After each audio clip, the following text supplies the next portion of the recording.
अस्सलाम वालेकुम वरहमतुल्लाहि वबरकातुहू। तो जैसा कि आपने मेरी पिछली वीडियो में देखा कि नीयत सही थी पर अमल गलत था, जिसकी वजह से जो है इंसान जन्नत और जहन्नम दोनों ही में जा सकता है।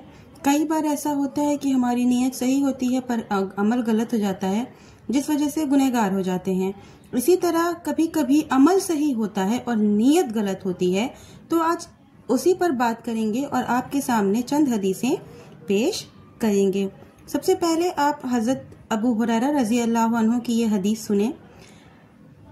हजरत अबू हुरैरा रजी अल्लाह अन्हु रावी हैं, कहते हैं मैंने रसूलुल्लाह सल्लल्लाहु अलैहि वसल्लम से सुना, आप फरमा रहे थे कि क़यामत के दिन सबसे पहले उस आदमी के खिलाफ फैसला किया जाएगा जो शहीद होगा। उसको अल्लाह के हुजूर लाया जाएगा। अल्लाह ताला अपनी दी हुई नेमतों को इससे पहचानवाएगा। वो पहचान जाएंगे। फिर अल्लाह ताला सवाल करेगा कि मैंने तुमको ये नेमतें दी थी, तुमने इनको पाकर क्या किया? वो कहेगा मैंने तेरी राह में जिहाद किया, यहाँ तक के शहीद हो गया। अल्लाह फरमाएगा तुम झूठ बोलते हो, तुमने तो इसलिए लड़ाई की थी कि तुमको बहादुर कहा जाए, तो दुनिया ही में तुमको लोगों ने बहादुर कहा। उसके बाद अल्लाह का हुक्म होगा और वो मुंह के बल घसीट कर लाया जाएगा और जहन्नम में डाल दिया जाएगा। सुम्मा उमिरु बिही फसुहिबा अला वजही हत्ता उल्किया फिन्नार। फिर एक ऐसा आदमी लाया जाएगा जिसने दीन का इल्म हासिल किया होगा और लोगों को पढ़ाया भी होगा, कुरान पाक भी याद किया होगा। उसको इल्म और हिफ्ज की जो नेमत दी गई थी अल्लाह ताला उसको पहचानवाएगा और वो उसका एतराफ भी कर लेगा। उसके बाद अल्लाह ताला उससे पूछेगा इन नेमतों को पाकर तूने क्या किया? वो कहेगा ऐ अल्लाह, मैंने इल्म हासिल किया और लोगों को पढ़ाया और तेरी खातिर कुरान भी याद किया और पढ़ा। अल्लाह ताला फरमाएगा तुम झूठ बोलते हो, तुमने तो इल्म इसलिए हासिल किया था कि लोग तुमको आलिम कहें और कुरान इसलिए पढ़ा था कि लोग तुमको कारी कहें। चुनांचा जैसा तुमने सोचा था वैसा ही कहा गया। उसके बाद हुक्म होगा और मुंह के बल घसीट कर जहन्नम में फेंक दिया जाएगा। सुम्मा उमिरु बिही फसुहिबा अला वजही हत्ता उल्किया फिन नार। फिर अल्लाह के हुजूर एक ऐसा आदमी लाया जाएगा जिसको अल्लाह ने कुशादगी दी थी और मुख्तलिफ किस्म का माल और तिजारत अता की थी। उससे भी दी हुई नेमतों को पहचानवाया जाएगा।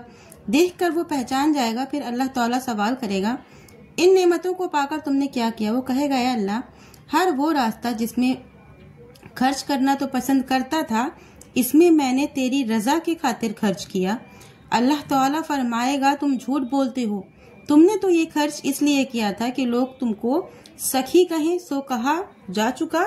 इसके बाद हुक्म होगा और मुंह के बल घसीट कर फिर जहन्नम में फेंक दिया जाएगा। मुस्लिम की हदीस है।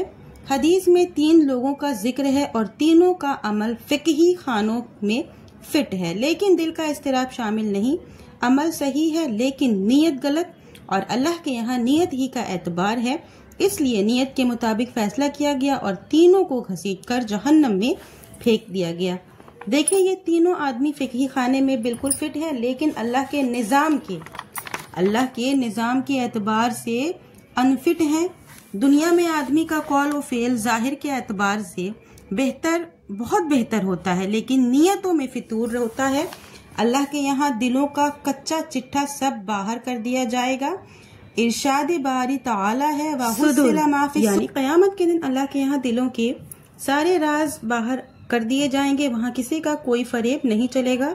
अल्लाह ने अपनी ये दुनिया जहाँ हम जिंदगी गुजार रहे हैं इस अंदाजे पर बनाई है कि कोई राज न रहे। आए दिन हम बड़े बड़े घोटालों की खबरें सुनते हैं, जिनमें मुल्क के नामी ग्रामी हस्तियां, बल्कि यूं कहें कि नाखुदाए मुल्क मुलव्विस होते हैं। घोटाले छिपा कर ही किए जाते हैं लेकिन छुप नहीं पाते। आए दिन बम धमाकों की खबरें आती हैं और मुजरिमीन की तरफ से तवज्जो हटाने के लिए धड़ाधड़ किसी मुस्लिम तंजीम और मुस्लिम अफराद का नाम आने लगता है और बेचारे मुल्क के बेसहारा मुसलमानों को नाकर्दा गुनाह की सजा भुगतनी पड़ती है। जलील और रुस्वा किया जाता है, अजियतनाक सजाएं दी जाती हैं, जेलों में सड़ाया जाता है। एक जमाने से ये जालिमाना खेल खेला जाता आ रहा है और ऐसा नहीं है कि इसमें हकीकत सामने नहीं आती। सारी दुनिया ये चीज जान गई है کہ بم دھماکوں کے مجرم صرف مسلمان نہیں ہوتے بلکہ بہت سے لوگ ہوتے ہیں جن کی الگ الگ کاسٹ ہوتی ہے۔ ہم بتانا یہ چاہتے ہیں کہ جب اس دنیا میں کوئی جرم نہیں چھپایا جا سکتا، اس کو ایک نہ ایک دن راز واش ہونا ہی ہے، تو وہ اللہ جس نے اس دنیا کو بسایا ہے وہ بھلا اپنی ہی مخلوق کے راز کو کیسے ہی جانے گا۔ کوئی راز ہمارے اعتبار سے تو راز ہو سکتا ہے، لیکن اللہ کے علم کے اعتبار سے کوئی راز نہیں ہے۔ وہ علیم بذات الصدور ہے، دل سے ابھرنے والے وسوسوں کو بھی وہ جانتا ہے۔ اس لیے ہمیں اپنی نیتوں کو صاف رکھنا چاہیے اور برائیوں سے دور رہنا چاہیے، ورنہ ایک دن رسوائی سے دوچار ہونا پڑے گا۔ آخر میں ایک حدیث سنا کر رخصت ہو جاؤں گی، ویڈیو اپنا اینڈ کروں گی۔ اللہ کے نبی صلی اللہ علیہ وسلم نے ارشاد فرمایا، ان اللہ لا ينظر الى اجسامکم ولا الى صورکم ولکن ينظر الى قلوبکم اعمالکم۔ صحیح مسلم کی حدیث ہے، یعنی اللہ تمہارے جسموں اور تمہاری شکلوں کو نہیں دیکھتا بلکہ وہ تمہارے دلوں اور تمہاری اعمال کو دیکھتا ہے۔ شریعت میں جن اعمال کا ہمیں مکلف کیا گیا ہے محض ان کی شکل اللہ کو نہیں مطلوب ہے، بلکہ اس عمل کی حقیقت مطلوب ہے جس میں آدمی کی روح، دل کی دھڑکنیں اور نیت کا خلوص شامل ہو۔ ویڈیو بہت لمبی ہو چکی ہے، مجھے زیادہ لمبی نہیں کرنی ہے۔ آخر میں چند دعاؤں کے ساتھ رخصت ہوں گی۔ اللہ تعالیٰ سے دعا ہے اللہ تعالیٰ اخلاص کے ساتھ نیکیوں کی توفیق دے اور ہر چھوٹی بڑی برائی سے محفوظ رکھے، آمین۔ وآخر دعوانا ان الحمدللہ رب العالمین۔ ملتے ہیں نیکسٹ ویڈیو میں۔ السلام علیکم ورحمۃ اللہ وبرکاتہ۔